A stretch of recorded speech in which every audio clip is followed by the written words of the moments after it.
Now, 21 students of the Kikuyu campus at the University of Nairobi are still admitted at the Kenyatta National Hospital. The 21 are among 141 students who were injured yesterday following a stampede after an explosion in a hostel at the campus. The students had mistaken the explosion for a terror attack. Yesterday, 99 students were admitted. Others were treated and discharged. Some of the students jumped from as high as the 6th floor of the Kimberley hostels in an attempt to flee from what they thought was a terror attack. This came 10 days after 4 gunmen shot dead 140 people in a dawn attack at the Garissa University College. Today, some of the students could be seen going about their businesses in the premises, but many are calling for increased surveillance to boost security.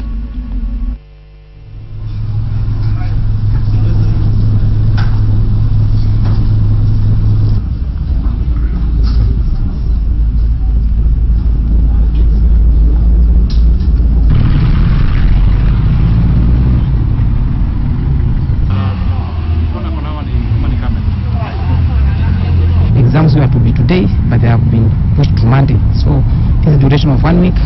Some of us have decided to go home or to their relatives to stay there to remove the tension they have.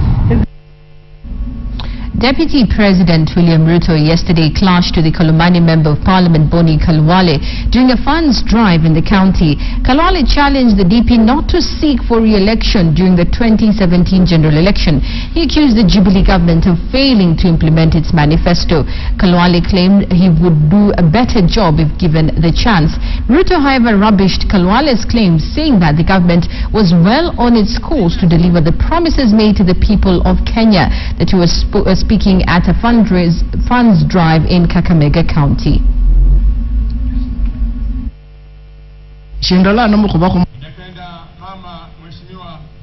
No, being president is good, ni mzuri sana, ndio tunataka.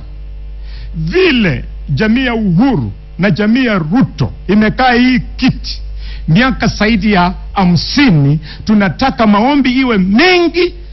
Mwaka wa 2017 ifike, sisi tunataka kutoa hawa wa jamii wenyewe tukae hiyo kiti, tukae hiyo kiti. Mheshimiwa Deputy President, usikie vibaya, ukapunguza ile bahasha yako, sio kwa ubaya.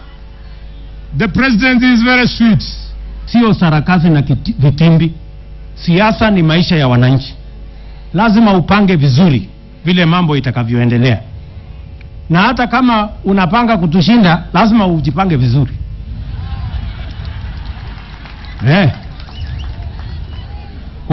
Kwani mnafikiri ati itakuwa hivi? My friend. Hiyo maneno muache kabisa. Haiwezi kuwa namna hiyo. Now, Deputy President William Ruto's suspended Chief of Staff, Marianne Keitany, is currently being questioned by the officials of the Ethics and Anti-Corruption Commission. Keitany is alleged to have to eject a devolution Cabinet Secretary Anwar Guru. According to the EACC dossier, President Uhuru Kenyatta presented to Parliament, Keitany is suspected of misappropriating 200 million shillings in that effort, with 100 million shillings coming from the Legislative and Intergovernmental Relations Office. KTN's Aaron Ochieng is our man on that beat, and he joins us now via phone to give us an update. Aaron, what do you have for us? Well, Najma, just a few minutes ago, Ms. Gladys Sholay, the former Registrar of Judiciary, has just walked out of Ethics and Anti-Corruption Commission after hours of grilling, where she was asked on several dealings that judiciary underwent during her tenure. Here among them is the acquisition of the Court of Appeal chambers that has not been occupied as yet, despite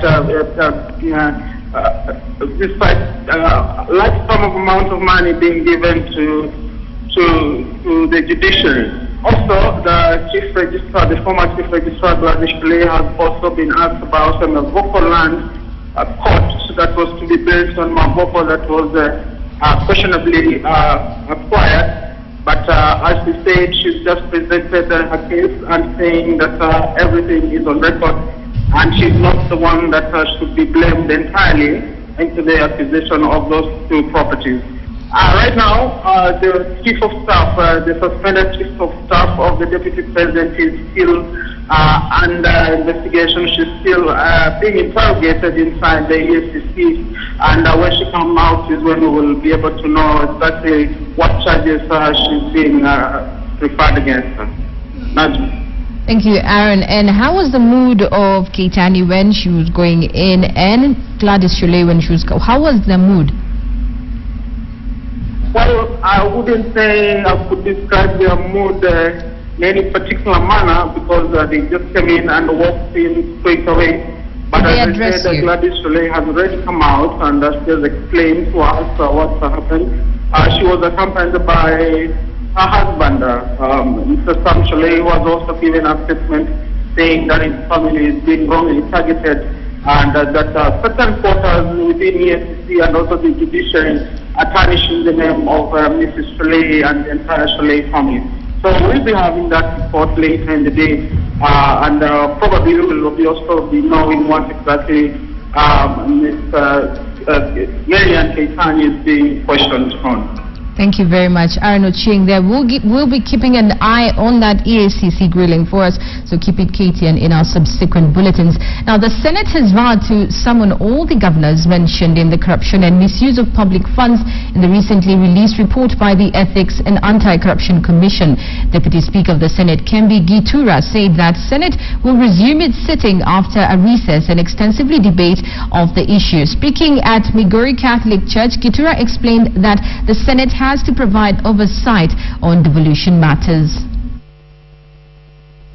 Some governors have been cited with, on issues of corruption and misuse of public funds, particularly in procurement.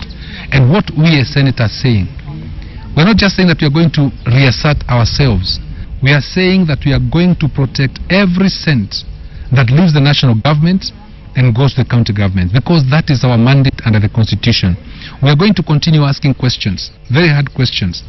We are going to continue saying that those governors who are caught up in corruption or in mob practices, particularly in procurement, should not just step aside but should resign, so that the counties can achieve their dream. Now, sorrow and despair followed the victims of the Garissa attack, as several of them took their final journeys to their resting places this weekend. We continue to commiserate with the bereaved families, and may the deceased rest in peace.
Welcome back to KTN Newsdesk. I'm Michael Karanja. Now, financial services is a key driver to economic growth, and in studio to discuss how financial services are shaping up Kenya, I'm joined by Peter Mwangi, the CEO of Old Mutual Kenya. Peter, welcome.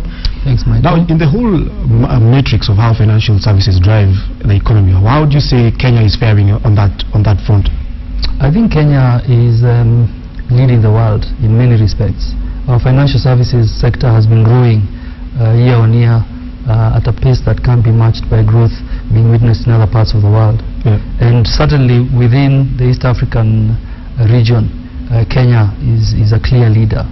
Yeah, and you know, the government always says that they want to make Kenya a financial services hub. Has it done enough, or have even the players in the market done enough to more or less position Kenya as favorably as a financial services hub? I think the government's strategy is the right one. Yeah. So we have made the commitment to make Nairobi an international financial services hub, and in particular the gateway to this part of Africa. And I think it's a long-term plan, and a lot of the elements are beginning to come together, whether you look at banking or insurance, or indeed the combination between financial services and the telecommunication companies. Yeah. When we're just looking at that, obviously banking and insurance go a long way to shape. But when we look at it in the whole matrix, what else perhaps is needed? Do we need more to happen from the pension side, from more savings, or what else needs to come into the matrix to make it more wholesome? Well, I think banking has done very well historically, but insurance penetration remains low. Yeah. So in particular the long-term insurance, which is to say life insurance, that needs to grow. And I'd say coupled to that, we need also our capital markets to grow, so that pension funds and life insurance companies which mobilize long-term savings have avenues to invest those funds for the long term. Yeah. When you just look at that, obviously there's a lot of vibrancy, especially on the insurance side. We've seen your parent company coming in and taking up a majority stake at a company like UAP. When you just look at what's happening in the insurance scene, what's that one factor that is making it that attractive? Well, I think that the overall economy in the region is growing, and with that will come increased sophistication of the consumers, who will demand more and more fast-moving consumer goods, but will also demand more financial services. So we certainly think that demand for banking services and for insurance products will grow in the medium to the long term, and will continue to grow. And as Old Mutual, how then are you positioning yourself to take advantage of some of these changes in the dynamism that is happening on this front?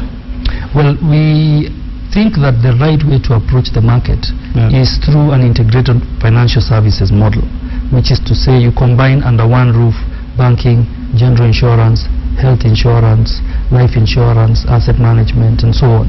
And so we are creating, over the last couple of years, with the acquisitions that we've made, Faulu last year, and the UAP transaction that you refer to that is yet to be complete, awaiting regulatory approvals. But we want to create that kind of one-stop shop for our consumers, because we think that there's a lot of value to be had in acquiring customers and then being able to cross-sell the various financial services products to them. And we also think that being able to serve consumers in a holistic sense gives you insights into their financial needs and how best you can meet them. And just looking at that, obviously Faulu is one of those acquisitions that went through. From a microfinance lending kind of position, wouldn't it have been better looking at a more established bank, or do you have to start gradually and more or less grow the company from that end? We think that if you look at the insurance sector in Kenya, for example, there's a big number of players, but the insurance penetration levels remain low. And a large part of that is because a lot of the players have continued to target the upper segments of the population. The real opportunity is in going lower in the pyramid, and so we think that Faulu, which has a lot of entry-level banking customers, is an excellent platform for us to roll out bank assurance products to those customers who have not yet enjoyed the products that insurance companies have to offer. Obviously, the former CBK governor was big on financial inclusion. When you look at that front, in terms of the whole matrix of having financial services that make sense to each and every Kenyan, what then needs to be done by companies such as yourself in that whole equation of financial inclusion? I think that financial inclusion is very important, because the growth will come, but it needs to be inclusive growth. And for us to better distribute the benefits of that growth, financial inclusion is a key part of that. The two things that I think will be crucial going forward is for insurance companies, for example, to leverage on the wider access to banking services. And so bank assurance is a key part of availing insurance products to a wider segment of the population, but also leveraging digital platforms. And because if you think about what M-Pesa has done to bring people into the formal financial services sector, I think that banking has been transformed, and that now needs to move to the adjacent areas of insurance and capital markets. And so we think that we'll come up with innovative ways of reaching and serving customers using their mobile phones. All right, thank you very much. That has been Peter Mwangi, CEO of Old Mutual Kenya, just sharing his thoughts on where financial services are in Kenya. Well, that is it on Newsdesk this afternoon.